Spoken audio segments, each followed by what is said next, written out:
குழந்தைகள் முதல் பெரியவர்கள் வரை பலவிதமான நோய்களுக்கு தீர்வு தரக்கூடியது கருப்பு கவுனி அரிசிங்க. இப்போ குழந்தைகளுக்கு காய்ச்சல் இருக்குது அப்படின்னா இந்த கருப்பு கவுனி அரிசியை கூழ் மாதிரி காய்ச்சி குழந்தைகளுக்கு கொடுத்தோம்னா சீக்கிரமாக குணமாயிடுங்க.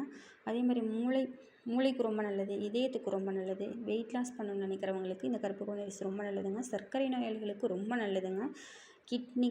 கிட்னி ப்ராப்ளம், கல்லீரல் ப்ராப்ளம், தூக்கமின்மை, தலைவலி, தசைப்பிடிப்பு, கொலஸ்ட்ரால் இந்த மாதிரி பலவிதமான பிரச்சனைகளுக்கு தீர்வு தரக்கூடியது இந்த கருப்பு கவுனி அரிசிங்க. இப்போது இந்த கருப்பு கவுனி அரிசியில் புட்டு எப்படி செய்கிறதுன்னு பார்க்கலாம் வாங்க. நம்ம வீட்டில் எவ்வளோ பேர் இருக்குமோ அதுக்கு தகுந்த மாதிரி கருப்பு கவுனி அரிசி நம்ம எடுத்துக்கலாங்க. இந்த கருப்பு கவுனி அரிசியை 2-3 டைம் இல்லைன்னா நல்லா கழனி பிடிச்சி அதில் இருக்க அழுக்கு தண்ணி வெளியேற்றிட்டு வடித்து எடுத்துக்கலாங்க.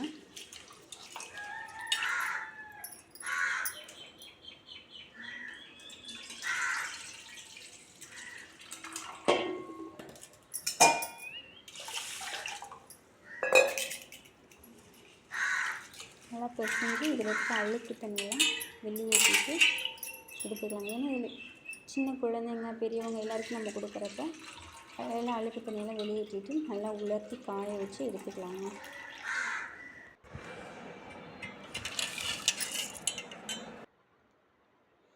இப்போது இது மாதிரி ஃபேன் காற்றுல வீட்டுக்குள்ளேயே நம்ம ஃபேன் காற்றுல, அப்படி இல்லைன்னா வெளியில் சூரிய ஒளி மிகுந்த இடத்துல ஒரு காட்டன் கிளாத்தை விரித்து அதில் பரவலாக உலர்த்தி ட்ரை ஆனதுக்கப்புறம் அந்த அரிசி எடுத்து கடாயில் போட்டு வறுத்து எடுத்துக்கலாங்க. கருப்பு கவுனி அரிசி இது மாதிரி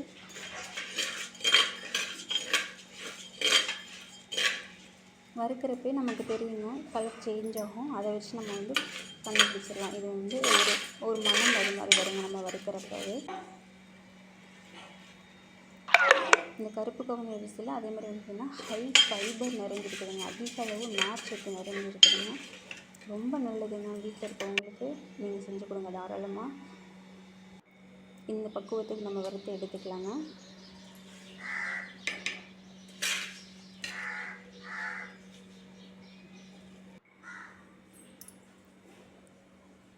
இப்போ இந்த அரிசி மிக்ஸி ஜாரில் மாற்றி அரைச்சி எடுத்துக்கலாங்க.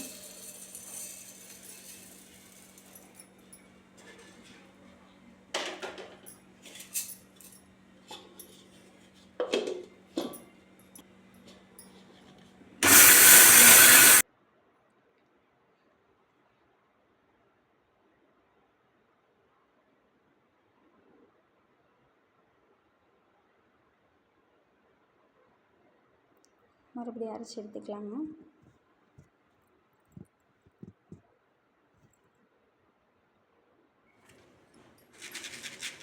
இந்த மாதிரி சலித்து எடுத்துக்கலாங்க. சலிக்கிறப்போ இந்த மாதிரி பூரணை கொஞ்சம் ஃபஸ்ட் டைம் நம்ம சலிக்கிறப்போ கொஞ்சம் பூரணை அதிகமாக இருக்குங்க. அதை மறுபடியும் மிக்ஸி ஜாரில் மாற்றி மறுபடியும் அரைச்சி நம்ம சலித்து எடுத்துக்கலாம்.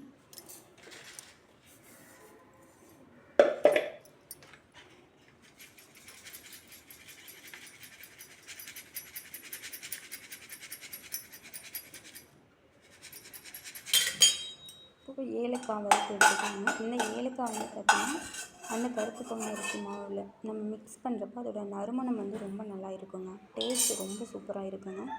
நீங்கள் ட்ரை பண்ணி பாருங்கள்.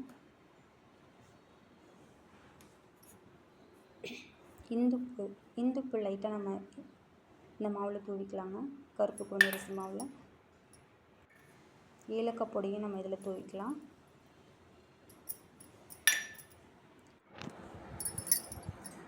இப்போ கொஞ்சமாக லைட்டாக தண்ணி ஆட் பண்ணி பிசைஞ்சு எடுத்துக்கலாங்க. ரொம்ப ஊற்றிட வேண்டாங்க. கொஞ்சமாக ஊற்றி பிசைஞ்சு எடுத்துக்கலாம்.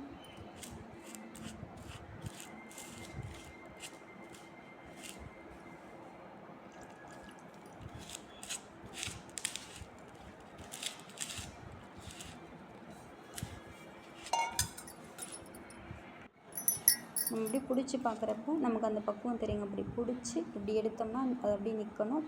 உதுத்தோம்னா நல்லா உதிரியாக வரணுங்க. இதாங்க அந்த பக்குவம்.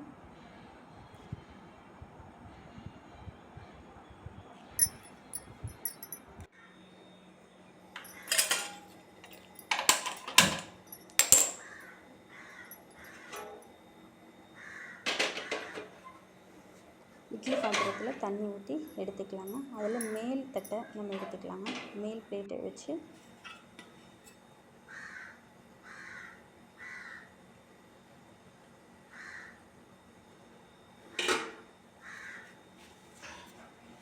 மேல் குழித்தட்டில் ஒரு காட்டன் கிளாத் விரிச்சுக்கிட்டு கருப்பு கவுனி அரிசி மாவு கலந்து வச்சுருக்கோம் இல்லையா, அந்த மாவை இதில் கொட்டிக்கலாங்க.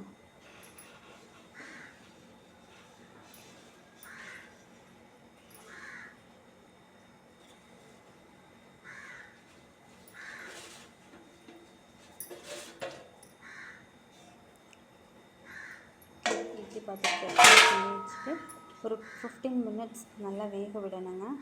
நல்லா வெந்து வரணுங்க, அப்போ தாங்க நல்லாயிருக்கும். நல்லா வேக விடுங்க.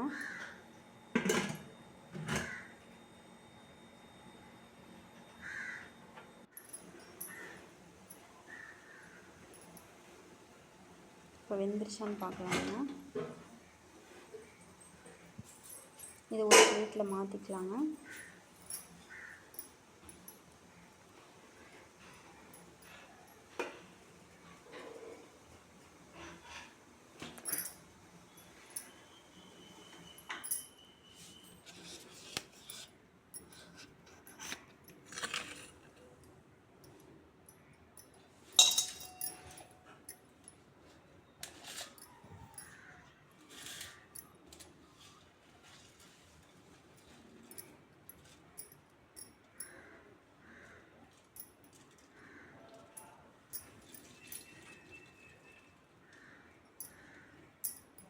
கையில் நம்ம இந்த மாவை லைட்டாக அப்படி உருட்டுறப்ப உருண்டு வரணுங்க.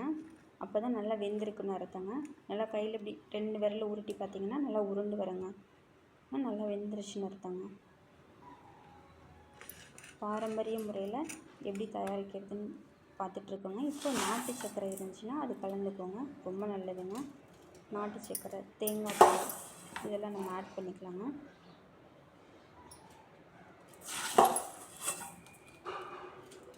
நாட்டு சர்க்கரை தேங்காய் பூ ஆட் பண்ணி மறுபடியும் நம்ம ஒரு 5 மினிட்ஸ் இட்லி பாத்திரத்தில் நம்ம மறுபடியும் வேக வச்சு எடுத்துக்கலாங்க. ரொம்ப நல்லா இருக்குங்க. நல்லா எல்லாமே மிக்ஸ் ஆகி அந்த நறுமணம் ரொம்ப நல்லா இருக்குங்க.